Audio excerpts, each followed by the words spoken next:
Assalamualaikum warahmatullahi wabarakatuh. Jumpa lagi kita dalam video pembelajaran kali ini untuk mata kuliah Manajemen Risiko Logistik bagi mahasiswa program studi Manajemen Logistik Industri Agro Politeknik Ati Padang. Saudara mahasiswa, kali ini kita akan lanjutkan materi kita dengan materinya adalah metode analisis mengidentifikasi risiko logistik. Pada pertemuan sebelumnya, saudara sudah melakukan identifikasi dari risiko logistik, ya. Bisa berupa identifikasi risiko logistik saat di tempat kerja secara individu maupun secara perkelompok. Nah, sekarang kita gunakan dari identifikasi risiko yang sudah ada, bagaimana cara menganalisisnya. Salah satu cara menggunakan metode analisis dalam mengidentifikasi risiko logistik. Oke, kita lanjut. Kompetensi yang akan saudara dapatkan dengan materi kali ini, dengan metode analisis mengidentifikasi risiko logistik. Yang pertama, mampu menjelaskan definisi metode analisis dalam mengidentifikasi risiko logistik. Yang kedua, mampu menggunakan metode analisis dalam mengidentifikasi risiko logistik. Dan yang ketiga, saudara mampu menyelesaikan kasus risiko logistik dengan menggunakan metode analisis risiko logistik. Ya, metode analisis yang kita bahas yaitu ada dua. Yang pertama, metode FTA yang disebut juga dengan Fault Tree Analysis. Yang kedua, metode FMEA yaitu Failure Mode and Effect Analysis. Nah, apa itu metode Fault Tree Analysis yang disingkat dengan FTA? Adalah suatu teknik yang digunakan untuk mengidentifikasi risiko yang berperan terhadap terjadinya suatu kegagalan. Sedangkan metode Failure Mode and Effect Analysis yang disingkat nanti dengan FMEA adalah merupakan teknik yang digunakan untuk perbaikan sistem yang telah terbukti dapat meningkatkan keselamatan. Dari dua metode ini, pada pertemuan kita pada pagi yang berbahagia ini, yaitu hanya kita bahas satu saja dulu, yaitu adalah metode FTA, yaitu adalah Fault Tree Analysis.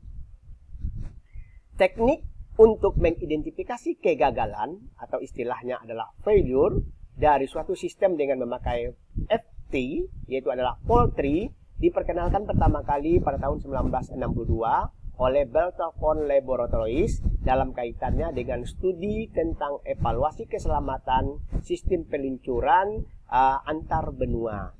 Kemudian teori ini dilanjutkan oleh Boeing Company memperbaiki teknik yang dipakai oleh Beltafon Laboratories ini dengan memperkenalkan program komputer untuk melakukan analisa dengan memanfaatkan Fault Tree baik secara kualitatif maupun secara kuantitatif. Ini awal mula daripada teori Fault Tree Analysis ini.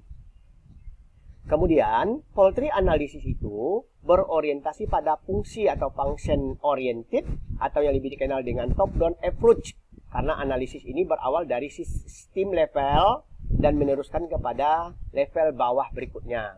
Titik awal dari analisis ini adalah pengidentifikasian mode kegagalan fungsional pada top level dari suatu sistem atau subsistem, di mana metode FTA ini adalah teknik yang banyak dipakai untuk studi yang berkaitan dengan risiko dan keandalan dari suatu sistem engineering yang ada. Kita lihat definisinya. Pertama, Fault Tree Analysis adalah suatu teknik yang digunakan untuk mengidentifikasi risiko yang berperan terhadap terjadinya kegagalan. Metode ini dilakukan dengan pendekatan yang bersifat top-down yang diawali dengan asumsi kegagalan atau kerugian dari kejadian puncak atau top event, kemudian merinci sebab-sebab suatu top event sampai pada suatu kegagalan dasar berupa root cause-nya. Maka, teori ini kita kenal dengan FTA yang kepanjangannya adalah Fault Tree Analysis. Kita lihat bagaimana metode FTA ini. Metode Fault Tree Analysis itu sebuah metode menyelesaikan kasus apabila terjadi suatu kegagalan atau hal-hal yang tidak diinginkan dengan mencari akar-akar permasalahan basic event yang muncul dan diuraikan dari setiap indikasi kejadian puncak atau top event. Jadi nanti ada dasar pertama basic event sampai kepada top eventnya, ya. Nanti poultry analysis ini itu digambarkan dalam bentuk diagram logika, di mana gerbang-gerbang logika digunakan untuk menentukan hubungan antara peristiwa-peristiwa dimasukkan dan peristiwa-peristiwa yang dikeluarkan. Nanti tekniknya adalah dengan metode konstruksi dari poultry ini meliputi gerbang logika, nanti ada gerbang N kodenya, ada gerbang OR. Setiap kegagalan yang terjadi dapat digambarkan ke dalam suatu bentuk pohon analisa kegagalan dengan mentransfer atau memindahkan komponen kegagalan itu ke dalam bentuk simbol. Ke dalam bentuk simbol yaitu adalah logic transfer component dan poultry analysis. Nah, inilah istilah-istilah yang harus saudara pahami lebih lanjut sewaktu menggunakan metode analisis FTA. Nanti istilah pertama ada event, yang kedua ada top event, yang ketiga adalah logic event, yang keempat adalah transfer event, kemudian undeveloped event, dan basic event. Nanti keterangannya ada event itu apa, penyimpangan yang tidak diharapkan dari suatu keadaan normal. Top event, kejadian yang dikehendaki pada puncak yang akan diteliti lebih lanjut ke arah kejadian dasar. Nanti paling dasarnya adalah basic event, yaitu adalah kejadian yang tidak diharapkan, yang dianggap sebagai penyebab dasar, sehingga tidak perlu dilakukan analisis lebih lanjut. Nah, ini simbolnya ya. Nanti ada segi 4, itu adalah top event, nanti dimulai paling puncak ini, paling dasarnya adalah basic event, yaitu adalah lingkaran, kemudian underdeveloped event, kemudian ada transport event, ada logic event N, dan ada logic event OR. Nah, ini beberapa simbol yang digunakan di dalam analisis metode FTA. Analisis metode FTA adalah sebuah teknik untuk menghubungkan beberapa rangkaian kejadian yang menghasilkan sebuah kejadian lain. Nah, poultry analysis ini sebuah analytical tool yang menerjemahkan secara grafik kombinasi-kombinasi dari kesalahan yang menyebabkan kegagalan dari suatu sistem. Simbol utamanya event dan gate. Ya, tipe-tipe event yang terjadi nanti ada kita kenal dengan primary event, yang kedua intermediate event, yang ketiga expanded event. Apa itu primary? Primary itu adalah sebuah tahap dalam proses penggunaan produk yang mungkin saat gagal. Nanti ada 3 kategori primary event itu, basic event, undeveloped event, dan external event. Kemudian intermediate event adalah hasil dari kombinasi kesalahan. Beberapa diantaranya mungkin primary event yang pertama tadi. Kemudian intermediate event ini sendiri ditempatkan di tengah-tengah sebuah poultry. Nanti seperti apa? Ada gambar pohon yang ada di depan pada slide ini. Misalnya seperti ini ya. Ini ya, ini kode-kodenya. Nah, ini apa artinya segi 4, kemudian apa yang ini, kemudian lingkaran dan sebagainya. Ini seperti itu nanti ya. Oke. Nah, kita lanjut dulu. Jadi dari apa tadi? Tipenya yang ketiga adalah expanded event, membutuhkan sebuah poultry yang terpisah dikarenakan kompleksitasnya. Maka manfaat daripada metode ini adalah dapat menentukan faktor penyebab yang mungkin kemungkinan besar menimbulkan kegagalan. Nanti kita cari. Kemudian menemukan tahapan kejadian yang kemungkinan besar sebagai penyebab kegagalan. Kemudian kita analisis dan kita investasi dari satu kegagalan yang terjadi, investigasi. Kelebihan metode ini, pertama, mudah menjelaskan semua perbedaan interaksi penyebab untuk menghasilkan kerugian.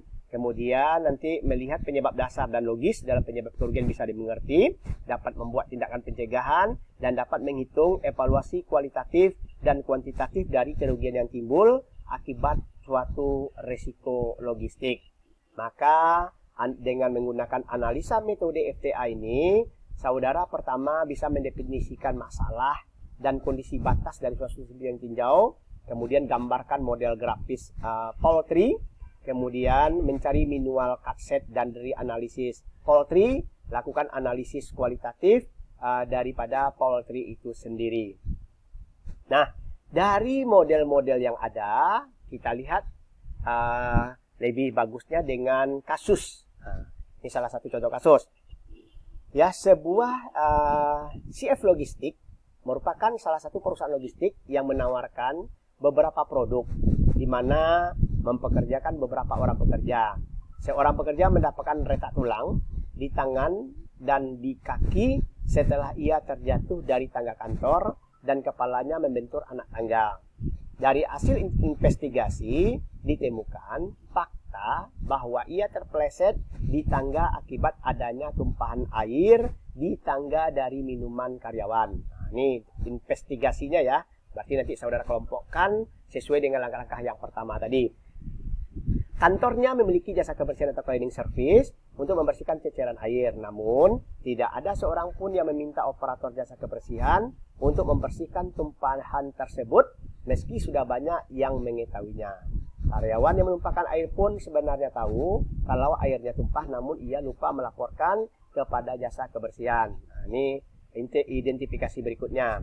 Dari pengakuan korban, ia menuturkan bahwa ia tidak memegang handrail atau pegangan tangan di saat naik dan turun tangga, meski terdapat pegangan tangan di sisi tangga. Namun dari pengamatannya, hanya 1 dari 10 orang yang memegang handrail saat naik dan saat turun tangga. Ternyata memang tidak ada instruksi atau rambu-rambu khusus yang memerintahkan untuk memegang handrail tangga saat naik dan saat turun. Nah, ini kasus berikutnya atau identifikasi berikutnya. Selesaikanlah kasus di atas dengan menggunakan metode FTA. Berarti langkah-langkahnya, yang pertama, saudara lakukan dulu asumsi bahwa kegagalan atau kerugian di kejadian puncak itu adalah top eventnya. Cari sebab-sebab suatu top event. Misalnya seperti tadi ya, tidak adanya instruksi misalnya. Cari root cause-nya, penyebab permasalahannya kenapa. Tidak pada satu titik kegagalan saja, tetapi Anda lihat beberapa tergantung kasus tadi. Cari hubungan antara top event dengan root cause, kemudian tampilkan pohon kesalahan dengan melibatkan gerbang logika sederhana. Nanti gunakan 2 konsep utama tadi, gerbang N dan gerbang OR. Gunakan simbol dalam FTA sehingga bisa menyelesaikan kasus ini. Nah, ini ya. Jadi untuk lebih jelas, kita akan langsung praktekkan mengidentifikasi resiko logistik dengan menggunakan metode FTA dengan melihat kasus yang ada. Cukup jelas ya. Supaya lebih jelas nanti kita selesaikan kasus ini. Mudah-mudahan dengan pembelajaran ini Anda bisa memahami lebih lanjut. Jika ada yang kurang jelas, nanti bisa saudara tanyakan saat menyelesaikan kasus. Demikian, terima kasih. Bapak tutup dengan mengucapkan alhamdulillahirabbil alamin. Wabillahi taufik wal hidayah. Wassalamualaikum warahmatullahi wabarakatuh.